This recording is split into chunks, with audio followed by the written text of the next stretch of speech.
চুক্তি ছিল 2027 সালের ওয়ানডে বিশ্বকাপ পর্যন্ত, কিন্তু আয়ারল্যান্ডের বিপক্ষে আসন্ন 2 টেস্ট ও 3 টি-20-র হোম সিরিজের পর থেকেই আর বাংলাদেশ জাতীয় ক্রিকেট দলের দায়িত্বে থাকছেন না সিনিয়র সহকারী কোচ মোহাম্মদ সালাউদ্দিন। বুধবার সকালে এমন খবর চাউর হলে চাঞ্চল্য তৈরি হয় ক্রিকেট পাড়ায়।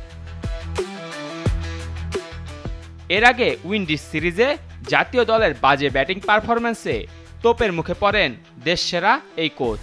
সিনিয়র সহকারী কোচ হিসেবে জাতীয় দলের ব্যাটিং বিভাগটাই যে দেখছিলেন তিনি। এছাড়া বেশ কিছু বিষয় নিয়ে দলের অন্যদের সঙ্গে মতবিরোধ তৈরি হওয়ার গুঞ্জনও ছিল মাঠ ও মাঠের বাইরে। এরই মাঝে স্পেশালিস্ট ব্যাটিং কোচ হিসেবে মোহাম্মদ আশরাফুলকে নিয়োগ দেয় বোর্ড। এতে প্রশ্ন ওঠে দলে সিনিয়র সহকারী কোচ মোহাম্মদ সালাউদ্দিনের ভূমিকা কি হবে তা নিয়ে।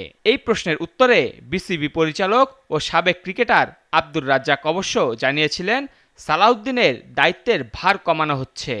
সালাউদ্দিন ভাই কিন্তু assistant coach, senior assistant coach, আসলে কারো ব্যর্থতার জন্য না, ওখান থেকে কিন্তু সরানো হয়নি কাউকে, আশরাফুলকে ইনক্লুড করা হয়েছে আর কি, কোচিং প্যানেলের মধ্যে আরও একজনকে ইনক্লুড করা হয়।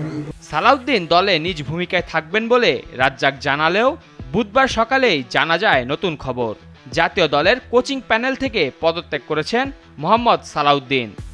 বোর্ড বরাবর তার পদত্যাগপত্র পাঠিয়ে দিয়েছেন। এমন গুঞ্জনের মাঝেই দুপুরে বোর্ডে আসেন সালাউদ্দিন। বোর্ড কর্তাদের সঙ্গে দীর্ঘ মিটিংও করেন। পরে সন্ধ্যায় তার পদত্যাগপত্র গ্রহণ করার কথা জানায় বিসিবি।